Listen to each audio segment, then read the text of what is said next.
You can sit and you can.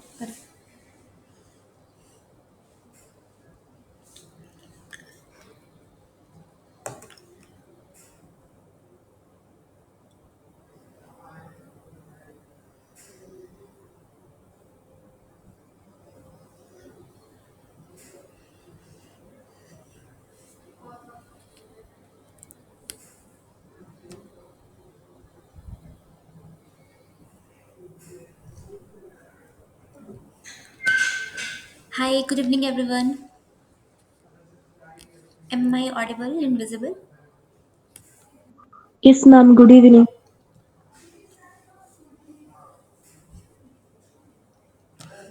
Okay. Um, so today is your week 3 class for the course Basics Biology. So in the last class, you people asked like what is like how a plant, like how we can see the like plant fossils, right? And that time I said like through trace we can see, or through mold we can see the fossil of these plants.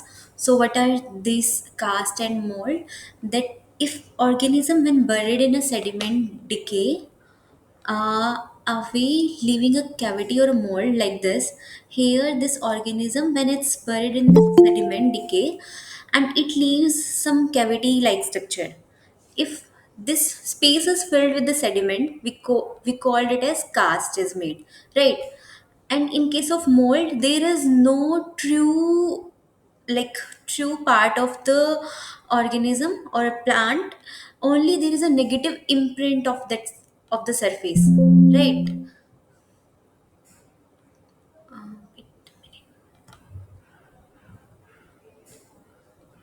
a minute.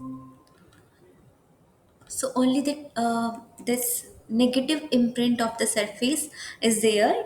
But in case of cast, it preserve this external form of the organism or the plant, right? So this is the main difference between the mold and cast, because in mold it's a negative imprint, but in case of cast, true, the external form of the organism is there. And another method is the petrification, in which this organic material of the plant become fossil, and through the replacement of the organic material and filling of the original pore spaces with the minerals. So through that we can trace like how, and we know that dicotyledon, monocotyledons, like have, like every plant have their characteristic feature, right? Through those features, through those surface, like morphological appearance, we can trace back like what it belongs to, whether monocotyledon, dicotyledon, or like before that. So like that we can so in this class, the first question is the genomic organization in prokaryotes is called. Option A is nucleosome, option B is nucleoid, option C is chromatid, option D is chromosome. So what do you think the genomic organization present in the prokaryotes is called? Anyone?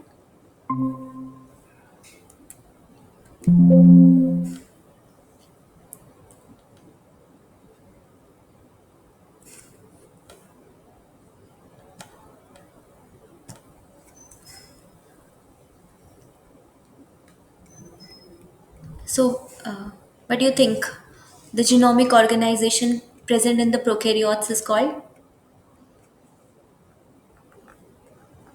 Anyone?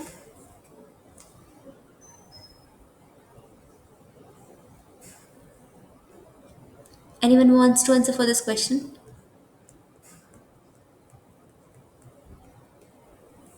Ashwarya, you know. Ma'am, options once more. Option?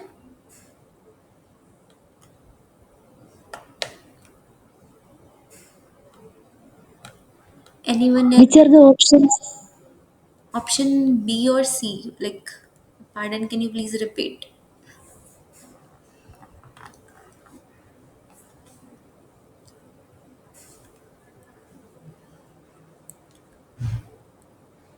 Okay, let's see. So, nucleoid is the answer for this question. So, what is this nucleoid? Is we know that we in like in prokaryotes, basically it includes bacteria and all, and in eukaryotes we have. So, the basic difference between the prokaryotes and eukaryotes is in prokaryotes there is a not true nucleus like structure. They don't have a true nucleus, they have a nucleus like structure, and the genomic organization we called it as nucleoid.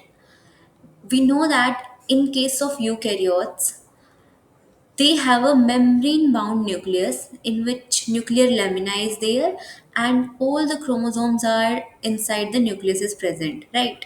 And this nucleus is a true nucleus which is surrounded by the nuclear lamina. But in case of prokaryotes, there is no such like clear boundaries there.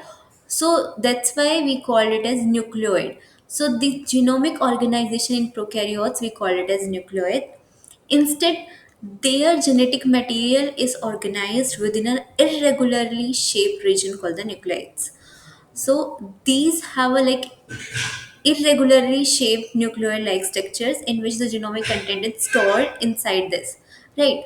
What are the key feature of the nucleoid structure? The nucleoid, like how the structure of this nucleoid is, it consists of a single circular double stranded DNA molecule which contain the genomic information required for the cell survival, right? And also we know that in case of eukaryotic nuclei there is a clear boundary and it is surrounded by the membrane, but in case of nucleoids it is not surrounded by any membrane. It is simply an area within the cytoplasm where the genetic material is present. Right. So this is typically the structure of bacteria in which pilus is present, which help in the conjugation method, like which is basically the mode of reproduction for bacteria. And this is the capsule-like structure which provide the resistance to antibiotic and all. And it is this one is the cell wall, and in bacteria the cell wall is made up of polysaccharide, lipopolysaccharide, and inside the cell wall there is a wall present. We called it as plasma membrane, and inside this is the cytoplasm, and inside the cytoplasm this nucleoid is present, like genomic organization of the prokaryotes.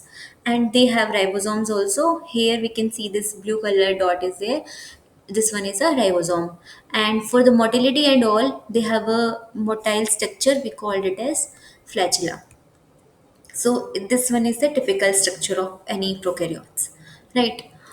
So the next question is, which of the following organelle has a double membrane? Option A is endoplasmic reticulum, option B is Golgi complex, option C is chloroplast, and option D is peroxisome. Double membrane bound organelles. Anyone?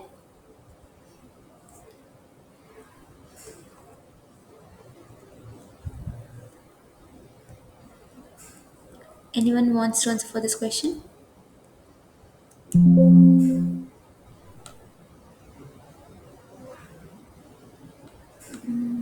Only two.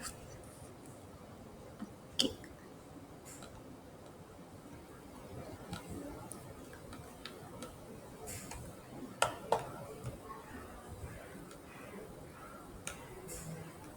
So, what you people think? Like, which organelle has a double membrane?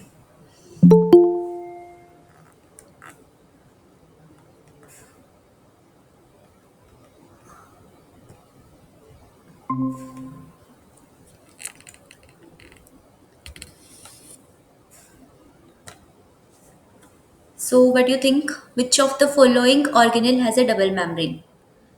ER, Golgi complex, chloroplast, or peroxisome?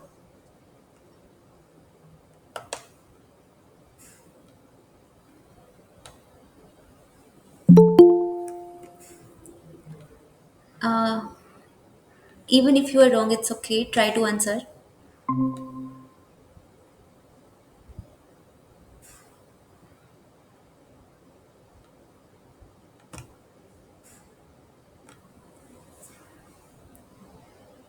Ma'am, endoplasmic reticulum.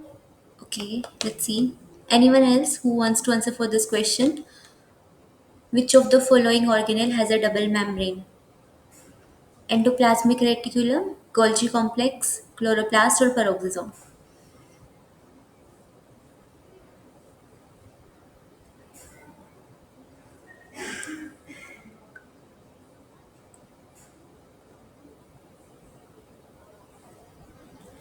Okay, let's see. So, chloroplast is the answer for this question. Uh, do you guys heard about the endosymbiotic theory? So the two organelles, that is chloroplast and another organelle is the mitochondria.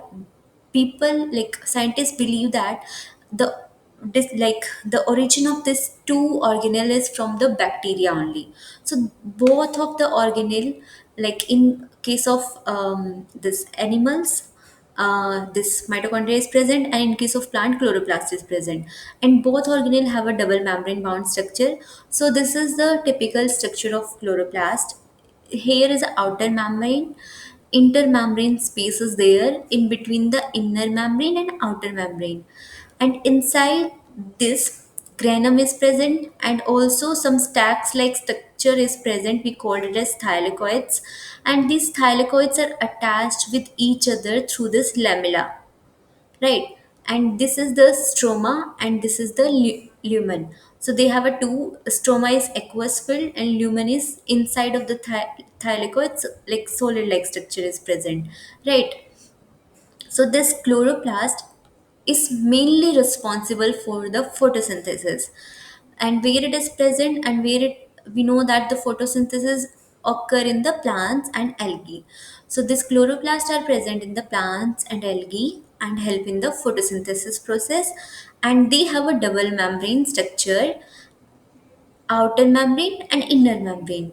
That means they have a two membrane, outer membrane, which is the outermost layer, and the outermost layer is smooth and it is permeable to small molecule and ions, and allow the exchange of material between chloroplast and cytoplasm. Right, this chloroplast is present inside the cytoplasm. Here, cytoplasm is there. If some proteins have to go through like inside the chloroplast, so it ensures the outer membrane ensures or it helps in the exchange of material from the cytoplasm to the chloroplast, right? And outer membrane is smooth and permeable while inner membrane is selectively permeable. It controls the movement of molecules into and out of the chloroplast, like only selected molecules it will allow, and it also play a role in transporting protein and metabolites. And inside the chloroplast there is a third membrane like structure. As I mentioned earlier, we called it as thylakoids. Inside this thylakoids, this is the main main part of this chloroplast, which do this light dependent reactions of the photosynthesis. When the light comes and the electron will excite, all the reactions of this photosynthesis starts or occur through this thylakoid structure, right? So the light dependent reaction of photosynthesis occurs inside this thylakoid membrane. These presence of the double membrane suggest that they originated from the endosymbiotic relationship between a eukaryotic and photosynthetic cyanobacteria. Right. So, because of the presence of these two kind of membrane structures, scientists believe that the origin of this chloroplast is a endosymbiotic relationship between an eukaryotic cell and photosynthetic cyanobacteria. They believe that earlier, like earlier inside the body of the plant, bacteria came, and it, like with time, it shows a symbiotic relationship within the host body, and there it adapt and it become the this chloroplast like structure. And people believe that it was a photosynthetic cyanobacteria, because we know that cyanobacteria perform the function of photosynthesis. So they believe that this cyanobacteria will go inside the host, and with time it adapt inside the host body, and it become this chloroplast structures, because inside the chloroplast they have a similar structures like present in the prokaryotes. Like they have their own protein synthesis machinery also, like they have some proteins also, and they have a circular plasmid also. So many structures are similar to the this prokaryotes. That's why scientists believe that its origin is from the photosynthetic cyanobacteria, right?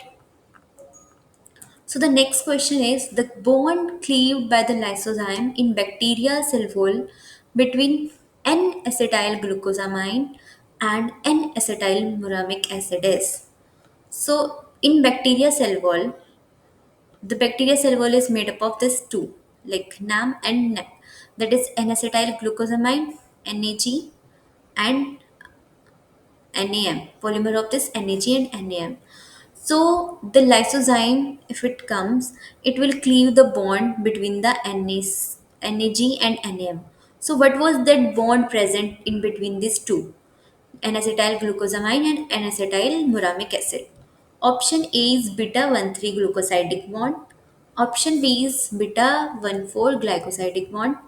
Option C is alpha 1,3 glycosidic bond. And option D is alpha 1,4 glycosidic bond.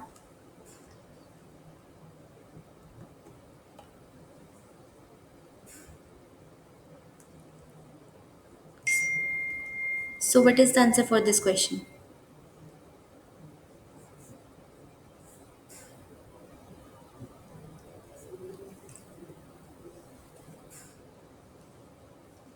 Anyone?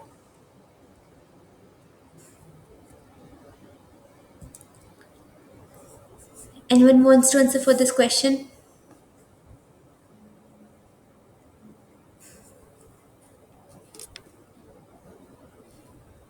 At least you tried to answer for the questions, because even you don't know, like later it will, like you will remember for forever. Like even if you are wrong, then I'll explain you like what is the right answer for this.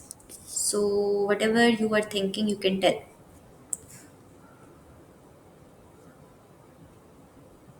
So anyone wants to answer for this question?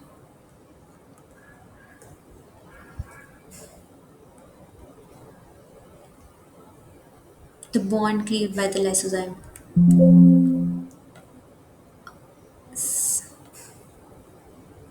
Mayur, Jayashree, Darshini, Ashwarya. What do you guys think? Anyone?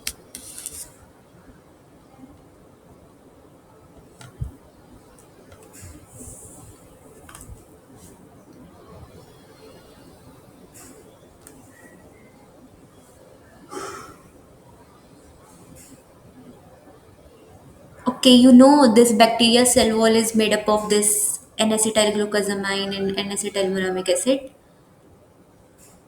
Or first time you are hearing this like words like,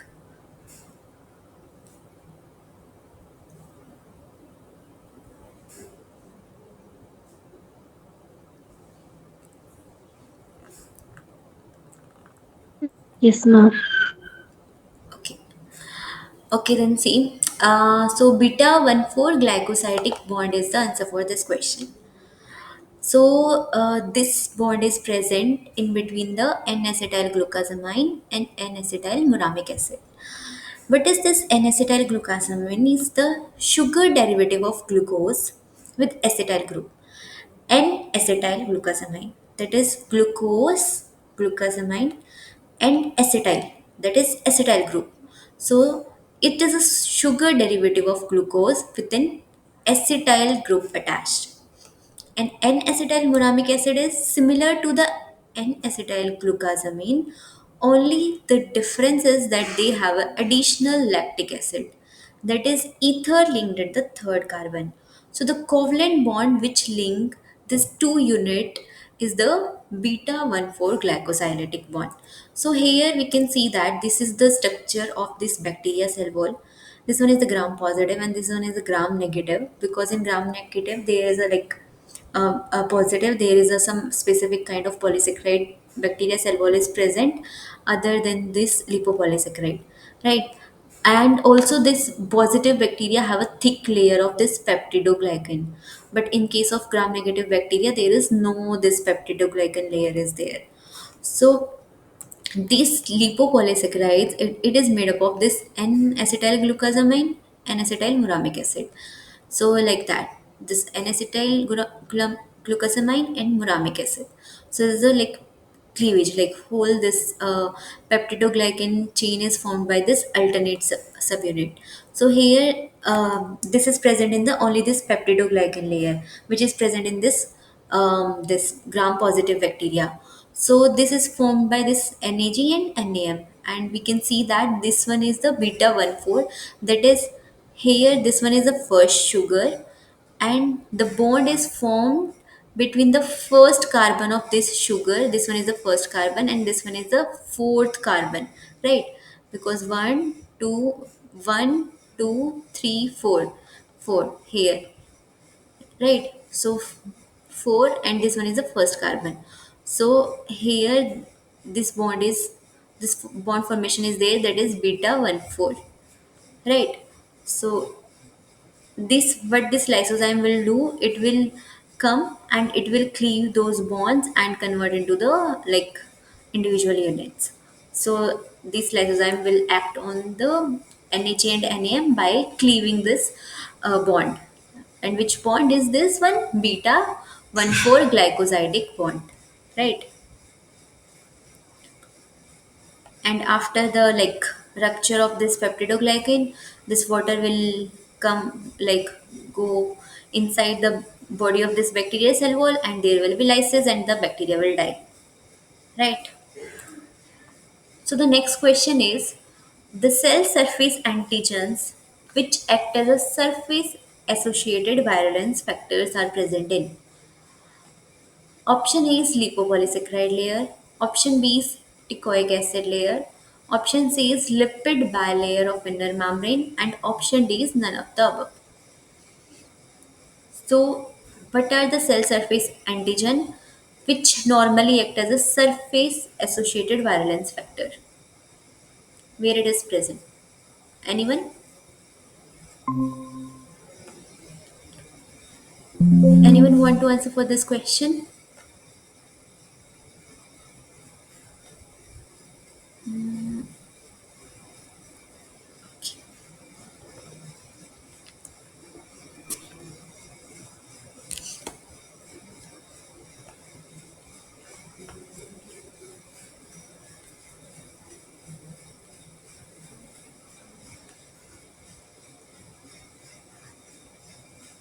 Okay then.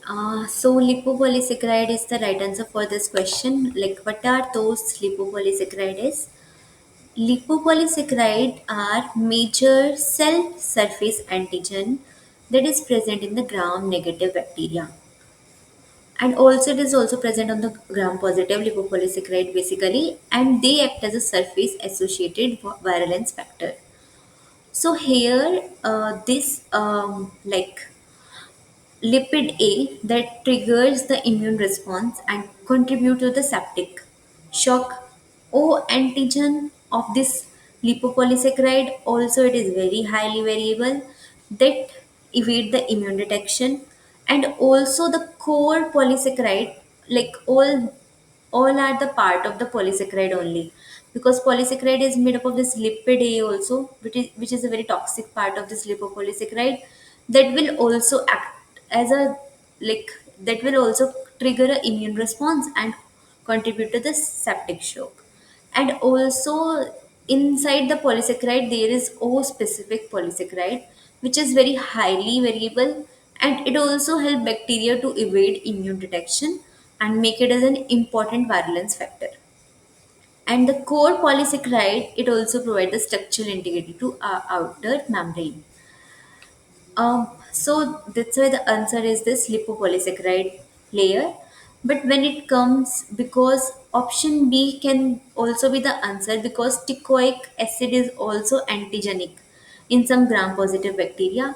But as it is not, because lipopolysaccharide which is present in both positive and negative, so we can select this like lipopolysaccharide uh, is the like best option to go for. So the next question is, which of the following species have a linear plasmid? Pseudomonas, Option B is Bacillus, option C is Borrelia, and option D is Streptomyces. So which of the following species have a linear plasmid? Anyone?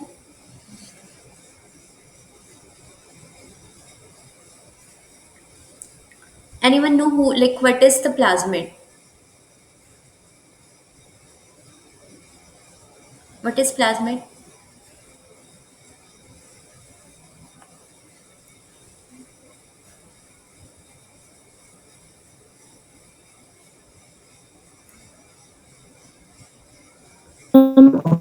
It's circular DNA, self-replicating circular DNA. I think so. Yeah, right. Plasmid is an extra chromosomal circular DNA present inside the bacteria, which provide antibiotic resistance to the bacteria. Or they have a, like, normally plasmid have this antibiotic resistance genes and also other genes also there. So you are right. This is the extra chromosomal circular DNA. So here it is in the question they ask like which species have a linear plasmid, right? They have a like circular plasmid also, and some bacteria have a some linear plasmid also. Like they have this kind of structure, but it's not fully circular. They have some loop like structure here, but it's not joint, right? Not like that. Here,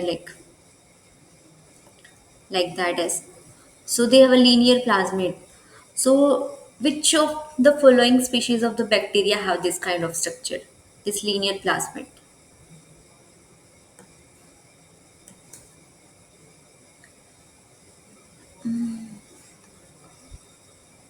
Okay, let's see.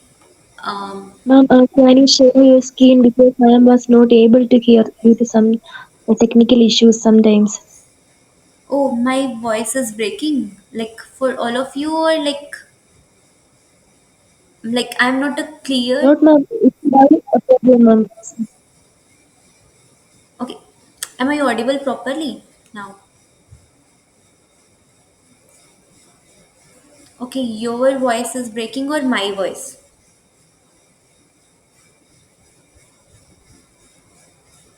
Uh,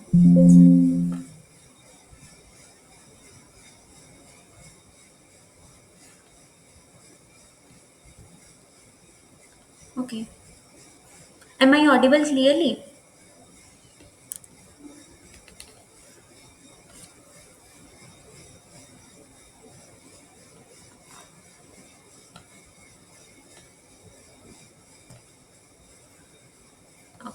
Okay, am I audible?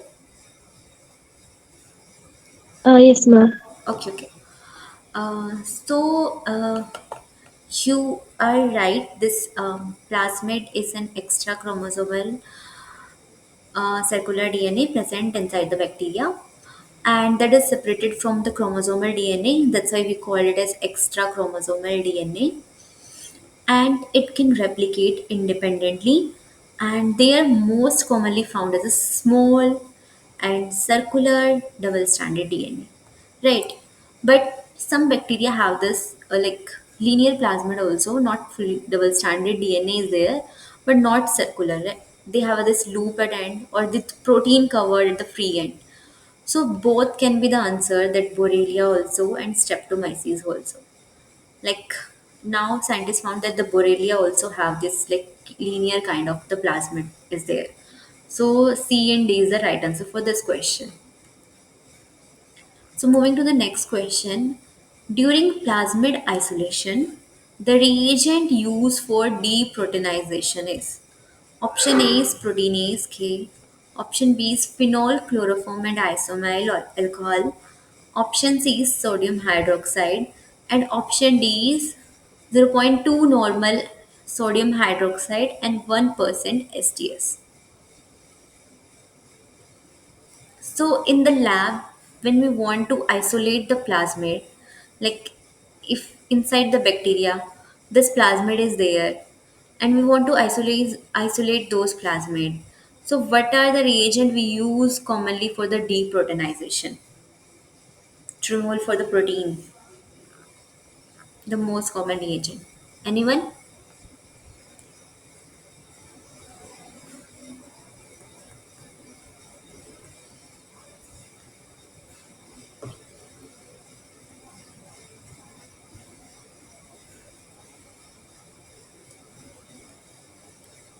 Okay, the answer for this is the Options like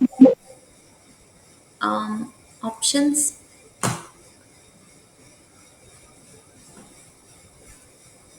Okay, option B is the right answer for this question. During plasmid isolation, deproteinization.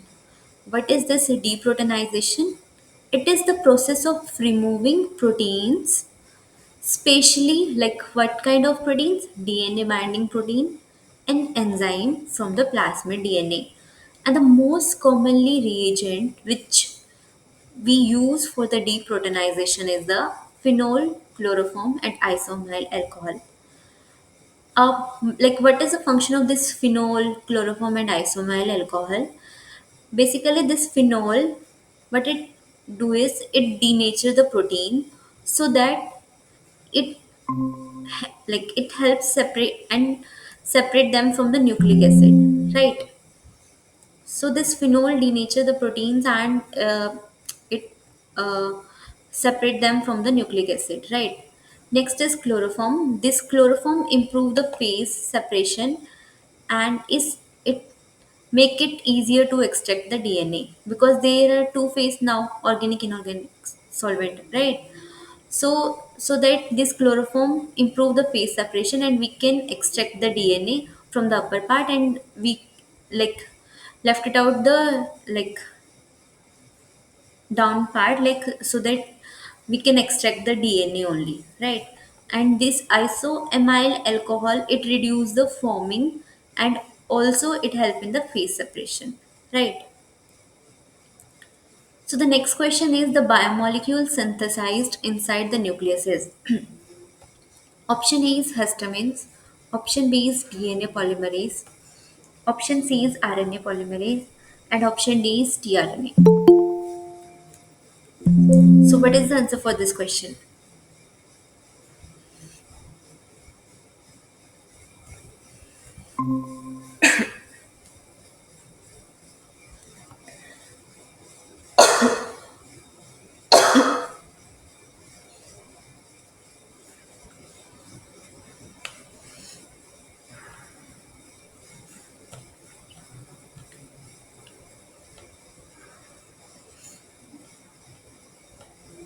So, the biomolecule synthesized inside the nucleus is. So, what is the answer for this question? So, tRNA is the answer for this question. This tRNA is a type of RNA only, and tRNA we also call it as transfer RNA. It plays a crucial role in the protein synthesis. What it will do is it carry the amino acid to the ribosomes. So this is the structure of tRNA. What it will do is it will carry the amino acid to ribosome and it will form the peptide bond also. It will accept the amino acid and here like acceptor end is there and peptide end is there. This acceptor end of the tRNA will take the amino acid from the ribosome and the peptide end will form the peptide bond and through the releasing factor it will release the amino acid chain. So, and all this process, all this tRNA formation is happen inside the nucleus only. So the tRNA is transcribed from the tRNA gene and by the RNA polymerase 3 inside the nucleus. After transcription, transcription is DNA to RNA formation.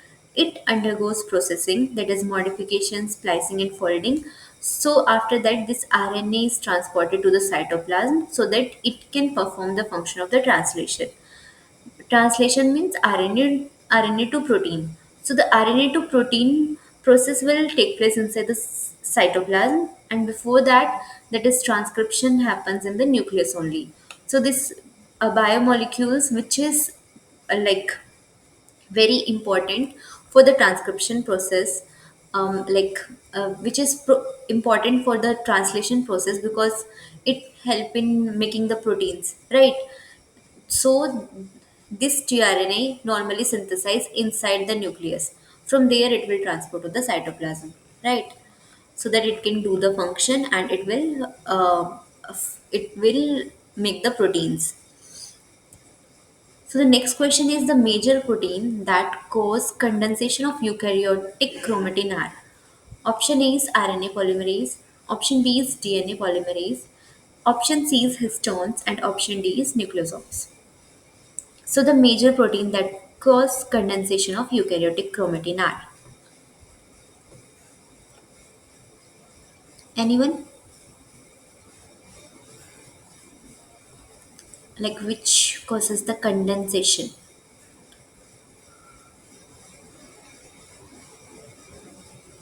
This one is very simple question. Anyone knows? Like which help the condensation of eukaryotic chromatin?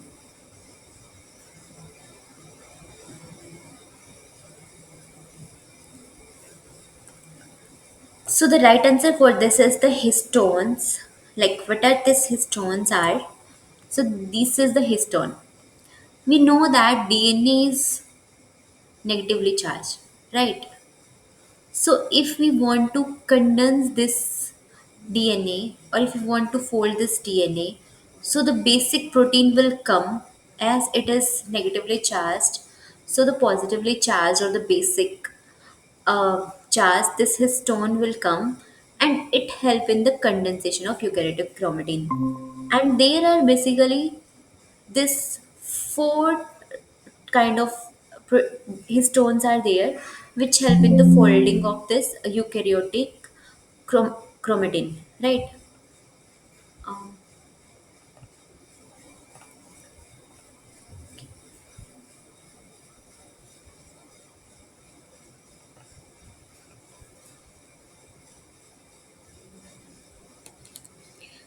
um, this histones will come and bind to this DNA and help in the packaging of this DNA, right?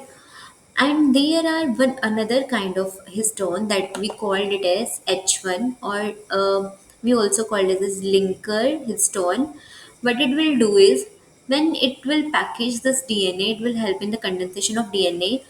Then we called it as nucleosome. And when this one unit of the nucleosome is attached to the second unit of nucleosome is through this histone H1, and we called it as linker DNA. So here we can see that histone 2, 3, 4 is attached to this to the DNA and form a nucleosome like structure. Here also 2, 3, 4 will come and attach to the DNA and form a nucleosome like structure. And these two nucleosome is unit is connected by which histone H1. We call it as linker DNA.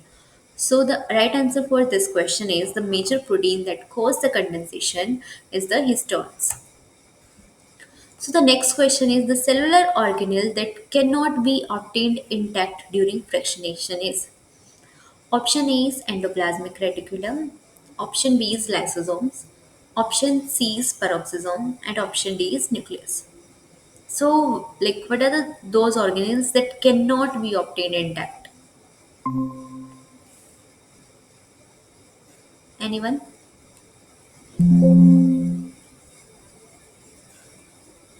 Okay.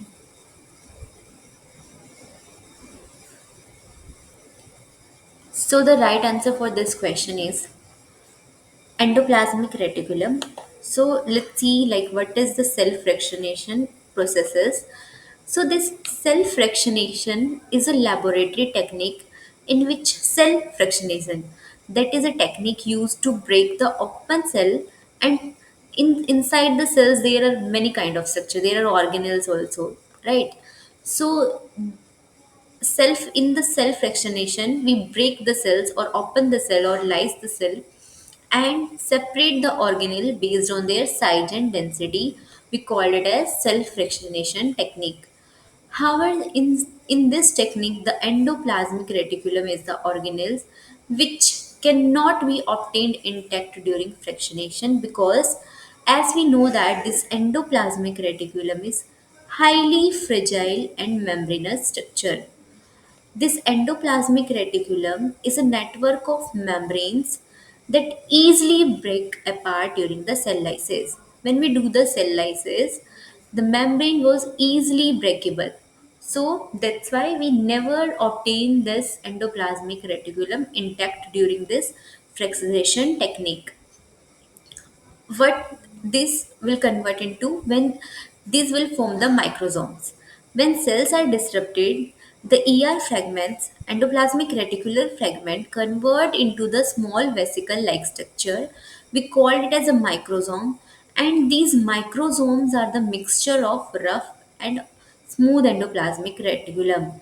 These microsomes we can isolate, but entire endoplasmic reticulum structure cannot be recovered intact. So only that microsomes we can isolate through this self-fractionation technique. We can never obtain intact endoplasmic reticulum structure. We can only obtain this microsome-like structure. As lysosome have a membrane-bound organelle, it will come as it is in the fractionation technique.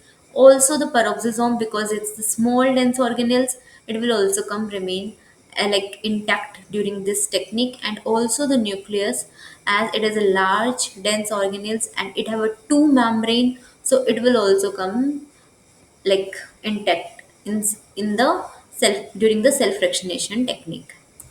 So the next question is the phase of Golgi complex that short lipids and protein is called. Option A is cis phase, option B is maturation phase, option C is formation phase, and option D is proximal phase. So like the phase of Golgi complex that sort lipid and protein is called.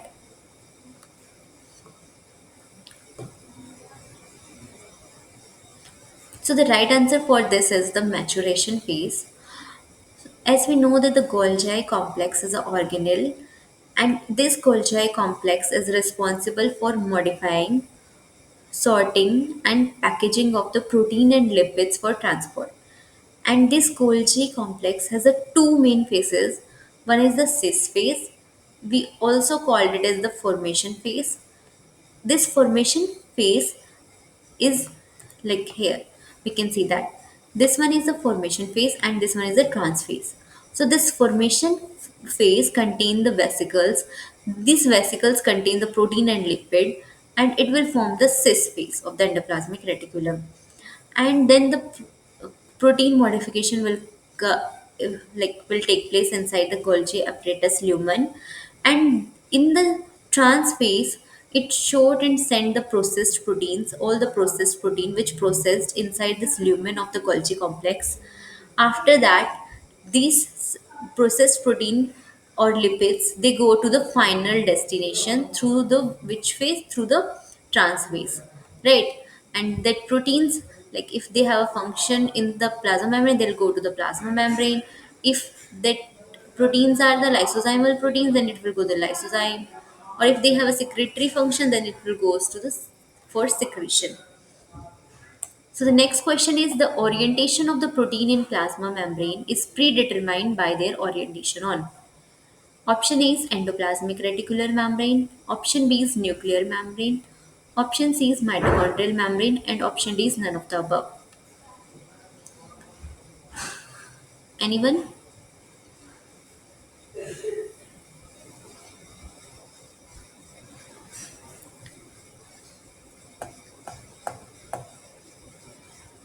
Okay. So this endoplasmic reticular membrane is the answer for this question.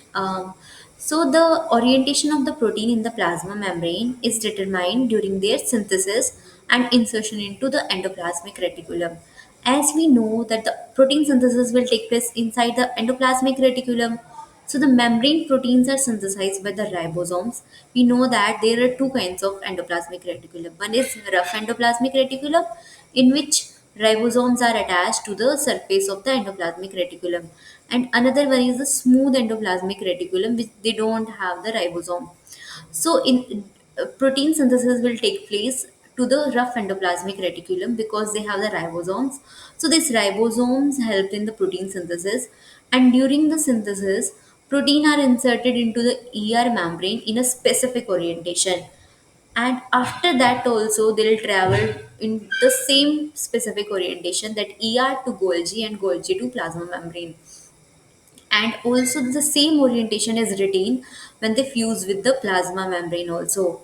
So all the this orientation is predetermined by the orientation on the endoplasmic reticular membrane, because it will start maintaining from these organelles only. So the next question is, the membrane carbohydrate are exclusively confined to which side of the plasma membrane? Option A is cytoplasmic phase. Carbohydrate. So you have to tell the membrane carbohydrate are present on which side of the plasma membrane.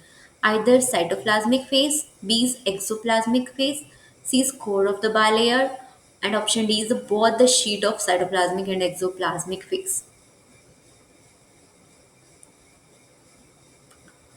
The phase like which are present like outside, we call it exoplasmic, and which is present toward the cytoplasmic phase, and another one is the core of the bilayer, as we have a lipid bilayer, right? Plasma membrane is a lipid bilayer in which like amphipathic molecules. So what is the right answer for this question?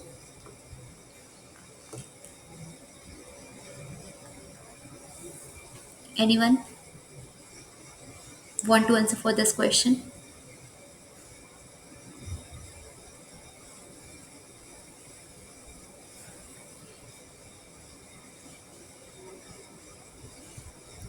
Okay, let's see the answer for this. So exoplasmic phase is the right answer for this question. Here we can see that this is the typical structure of this plasma membrane, and this is the amphipathic molecule. Here we can see that hydrophilic head is there, which is toward the like water. Here it is just exposed to the aqueous layer, that is, and this one is the hydrophobic layer which is present outside the like away from the water, right? And this is the alpha helix protein is there, which is embedded inside the plasma membrane. These are the channel proteins from where the hydrophobic molecules will go and come, and here we can export from cytoplasm to membrane, membrane to cytoplasm. So these are the channel proteins. Peripheral proteins, which is present outside the plasma membrane, that is periphery of the plasma membrane. Integral protein, which is integrated inside the plasma membrane, we called it as integral proteins. And chloroplast, and this one is the carbohydrate. Here we can see that this is the carbohydrate, and where it is present, it is present outer face of the plasma membrane. So the right answer for this one is the exoplasmic phase. So this carbohydrate are exclusively confined to the exoplasmic side of the plasma membrane. So the next question is the marker enzyme for lysolysis. Option A is oxidase. Option B is cytochrome oxidase. Option C is acid phosphatase. Option D is cathepsin. So what is the right answer for this question? Anyone? Aishwarya, Darshni, and Jeshri. Okay. So anyone?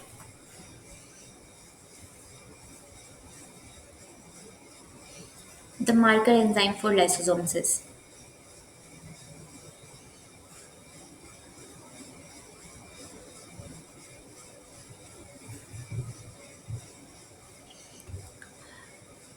So we know that interesting fact about the lysosome. We also call it a suicidal bag also. Maybe you people know, right?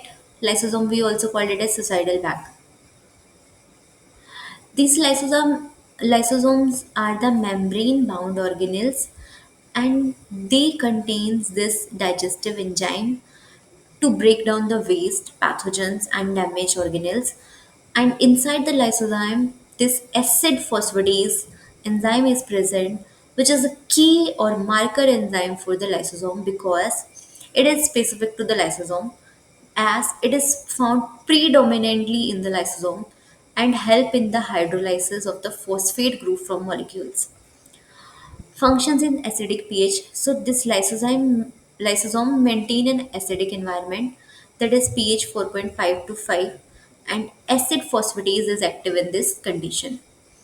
So the This is the structure of the lysosome. Here, this membrane is present because lysosome have an intact membrane, and this one is the hydrolytic mixture. Inside the hydrolytic mixture, the key enzyme is the acid phosphatase, right? So the main key enzyme present inside this is the acid phosphatase, right? So the next question is transferrin is soluble carrier protein that transport iron through the blood is transported by a process called option A is phagocytosis, option B is pinocytosis, option C is receptor mediated endocytosis, and option D is exocytosis. Like transferrin, there is iron containing a soluble proteins, and it is a transport iron through the blood. Anyone? What is the answer for this question? Ashwarya, Darshini, Jayashree, anyone? You want to answer for this question?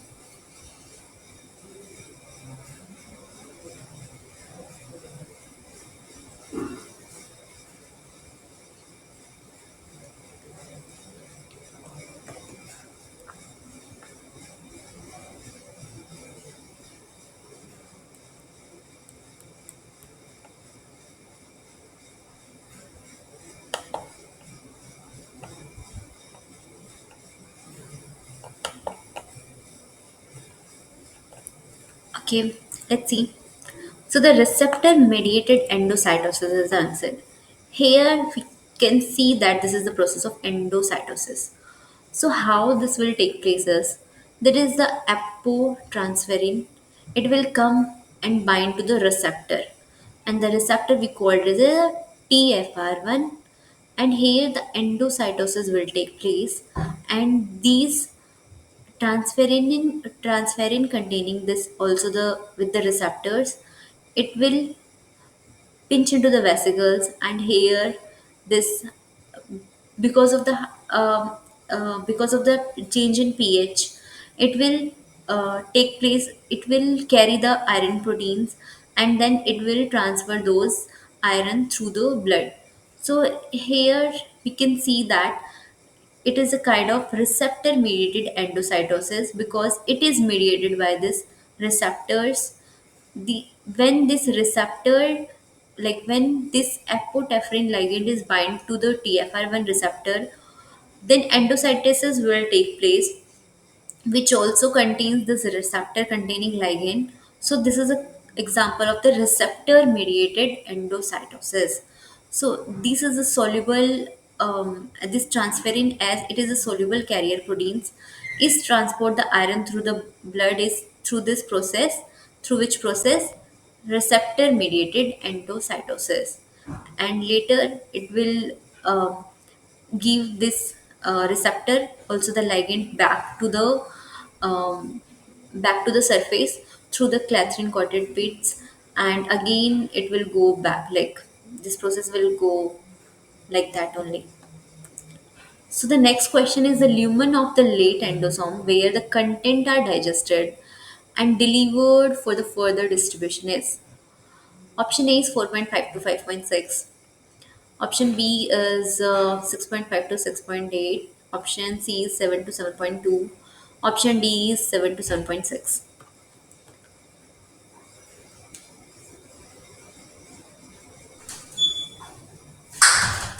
Anyone?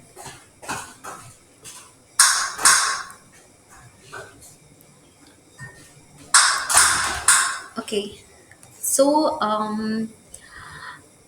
the late endosome, which is an important compartment in the endocytotic pathway, where the materials taken up by the cells and processed before the being delivered to lysosome for degradation. So they have the acidic environment of the acidic pH. The pH of this late endosome ranges from the 4.5 to 5.6, and these acidic environment is maintained by the proton pump, and we call it as VATPase, which transport the hydrogen ion into the lumen so that it can maintain the acidic environment. And why this pH is important? Because the low pH help in the activation of enzymes that break down the macromolecules. It also facilitates the sorting of protein and lipids for further transport to lysosome or back to other cell compartments.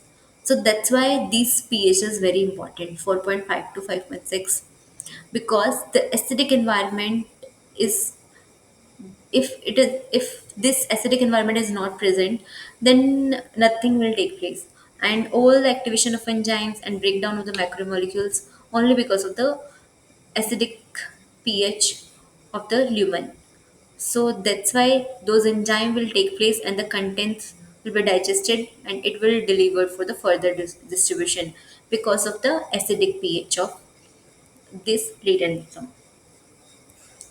So the next question is, the decision to divide is taken during which phase of the cell cycle? Option A is G naught, option B is G1 phase, option C is S phase, and option D is G2 phase. Anyone? The decision to divide. Anyone want to answer for this question?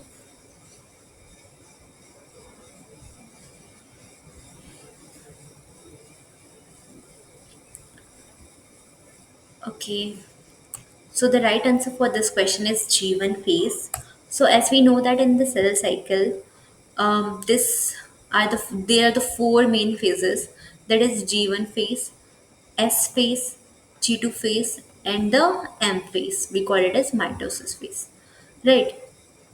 So the decision whether the cells have to undergo the division or not will take place through, will upon on the G1 phase, because from here the cell will start to divide.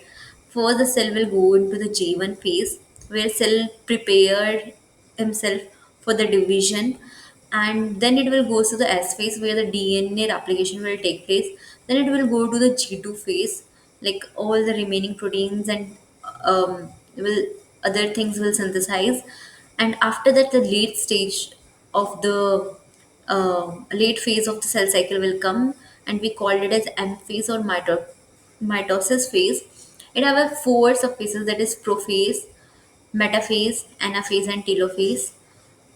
So the difference between all those phases is, in the prophase, all the chromosomes are like thread-like structure, and when the cell will enter into the prophase phase, the chromosomes start condensing. So the chromosome condensation starts. The thread-like structure will take the shape of the chromosomes, and after that, during the metaphase, the chromosome align themselves to the metaphasic plates. That is, in the center, the chromosomes align themselves to the center of the cells, to the this metaphasic plates. And during the anaphase, it will, like the sister chromatid will come to the opposite poles, like 4 4. So it will goes to the opposite poles, and during the telophase, the cell will divide into to the two, right?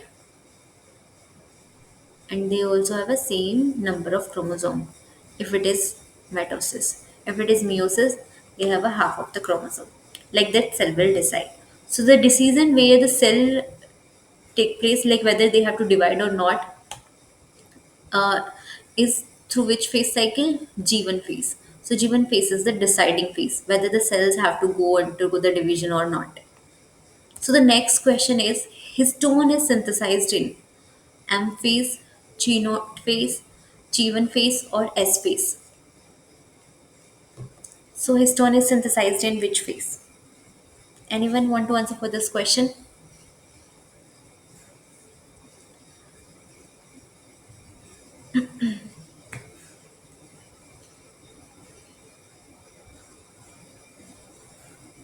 Okay. So histone, as I already described in the previous slide, these are the basic protein which normally help in the condensation of chromosomes. And Ma'am, Uh, yeah. Mm. You have some doubt? Someone is saying something.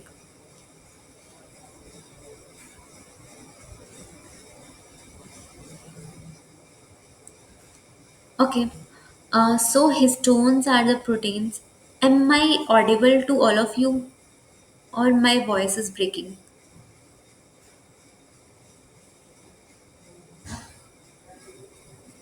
Hello?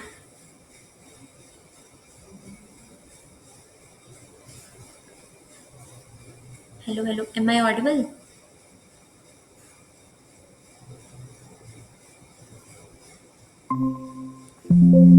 Hello, am I audible?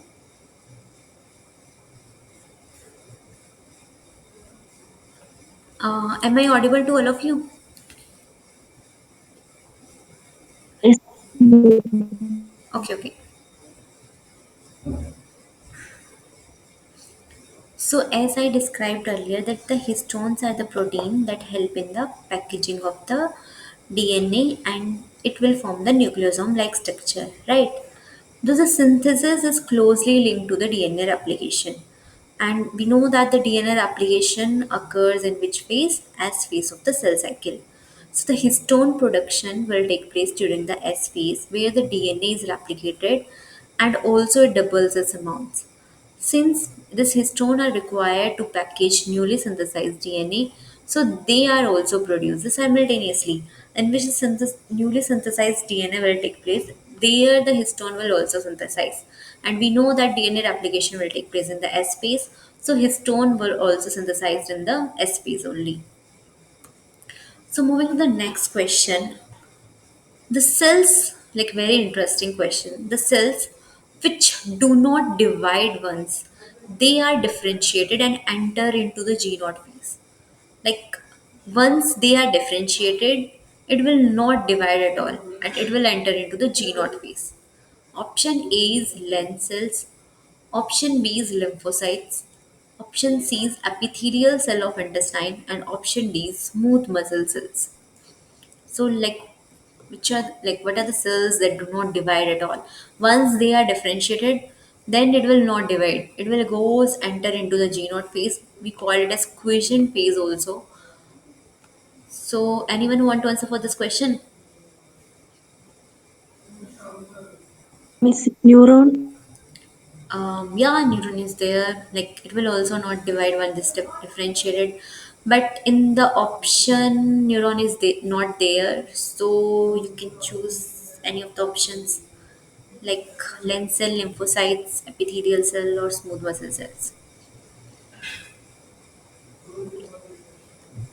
But yeah, you were right. Like very good. You know that yeah, neuron also will not divide. Once they get differentiated, it will not divide. But in the option, neuron is not there. So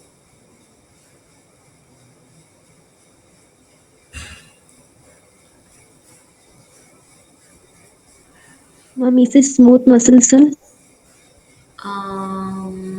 okay, we'll see. Anyone else?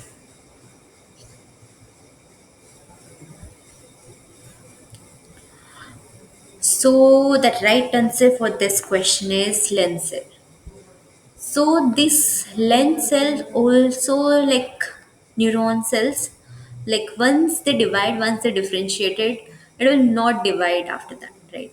So the G naught phase is a resting or quiescent phase where the cell exits, and we know that once cell get entered into the quiescent phase, like some cell may come and start dividing, but some cells are like permanently remain in the G naught phase after differentiation, and it will never divide again. So like one type of cell is that this lens cells which normally present in the eye, and it is a very highly specialized cells because this lens cells they don't have any nuclei and organelle to maintain their transparency. That's why once they get differentiated, they do not undergo any cell division and they'll stay in the G naught phase permanently because they don't have nucleus also and they don't have any organelles also. Like once they are differentiated, how then it will divide? Because nucleus, there are no nucleus, right? If there is no nucleus, then it will not divide because without the nucleus, cell will not survive, right? Because all the machinery and all the proteins all are under the control of what? Nucleus. If there is no nucleus, then there will be no cell division, right? So that's why once this lens cells will differentiated fully, it will not undergo cell division and it will stay in the G0 phase permanently. So the next question is, during which phase of the cell cycle the chromosome become highly condensed to prevent the DNA damage and facilitate the segregation to opposite phase. So in the cell cycle, which phase the chromosome become highly condensed to prevent damage and it facilitate segregation to opposite poles. So here this chromosome will goes to this opposite pole. So which phase is this one? Option A is prophase, option B is metaphase, option C is anaphase, and option D is telophase. Anyone? In which it facilitates segregation to the opposite poles.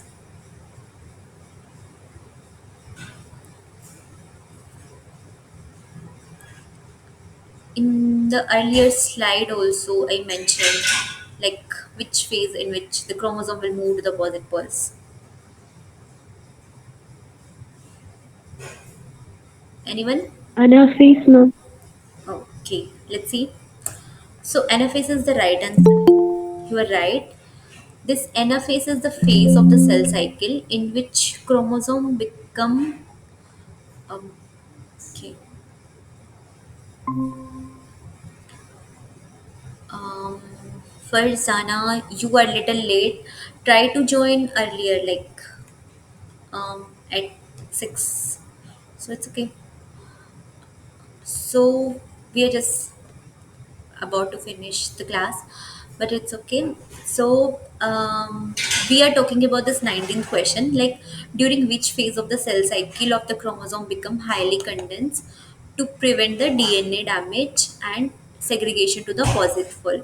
So anaphase is the right answer, as during the anaphase we know that the condensation will start from the prophase, and during the metaphase the chromosome will come to the center part and we called it as the metaphasic plates, and this chromosome will align to this metaphasic plates.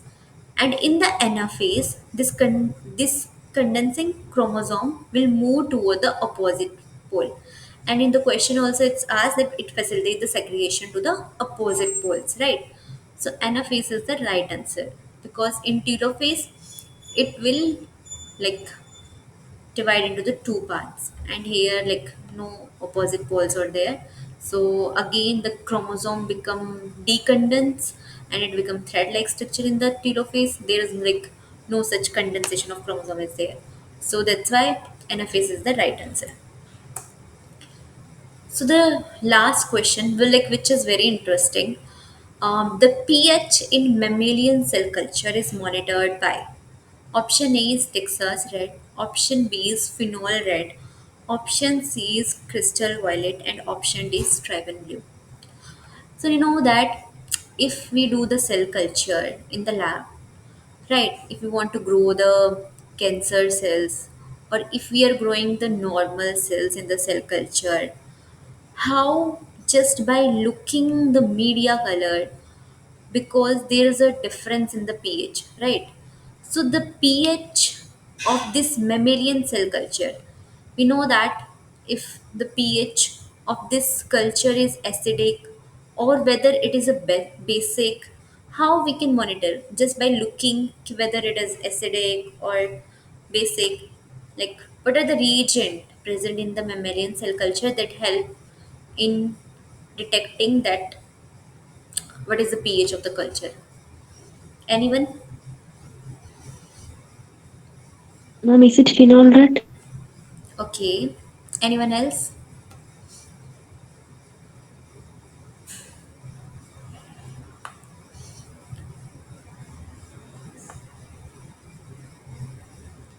Anyone else? Okay, then let's see. You are right. Very good. Phenol red is the right answer for this question. Because even see, this is the cell culture plate, And when we culture the cells, when it is fully confluent, like all the confluency means the area covered by the cells. When it is covered, like when it's cover all the surface area of this plates, we call it as fully confluent, because now these cancer cells will, like, it will convert the pH into the acidic, and it will change their color into the yellow. And by looking those yellow color of the media, we can see that it's fully confident, even without checking into the microscope. Just by the color we can see that, because we know that if, like, cancer cells have a property of acidic, right? They survive best in the acidic condition. So when it grows, it will change the media into the acidic, because they secrete, and also they have this, they release. So the correct pH for their survival and all is the acidic one, right? So that's why when it's fully confluent, even by looking, yeah, there is a yellow color. We can see that in the dish, yellow color is there. Then we can say that it's fully confluent. If it is like neutral, or this red color or pinkish color, or we call purple color is there, we can see that like cells still, like, not confluent. And when we observe under the microscope, we will find the same, because by looking the media also we can tell. So in the mammalian cell culture, maintaining the correct pH is very crucial for the cell growth and survival. And for that, there is a pH indicator, and this pH indicator already, it added into the culture media. And it's so that we can very nicely observe, like, how the cells grows. Like if we grow the cells, and after the 10 days also we feel like there is a purplish or pinkish color is there, that means cells are not growing at all. Maybe it's in the stress condition. So it's a very nice way to observe, or nice way to, like, without even looking into the microscope we can monitor, right, our cells condition, right. So that's why this phenol red, which is a pH indicator, is added to the cell culture media to monitor the pH changes. And how it works: when there is acidic pH, it will convert into the yellow color. When neutral pH is there, like 7.4, it is red color, that is optimal for the mammalian cells. And basic pH, that is purple color. Why it's used? It's a visual indication of pH changes, like how the pH changes is there.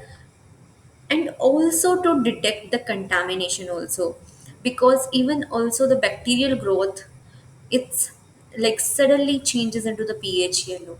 Like in the neck, if, like, you see the cells today, but you see very less cells. But tomorrow you'll find that there is a change in the pH. But tomorrow the cell can't be confluent, right? So, but you find that there is a yellow color in the media, then that must be the contamination because of the bacteria, because bacteria growth will lower down the pH. So also we can detect the contamination by seeing the culture media color. Okay, any doubt? Anyone have any doubt? No, ma. Okay, then thank you, bye bye. Mom, Yeah. mom, it is difficult for me to join the class Tuesday because I came home only at 6:30. So that is why. Okay, so because you stay at home from No. 6 to 8, so that's why it's difficult to join the class or to answer the questions during the class. Is there any network issue or? Join the class, ma'am. Oh,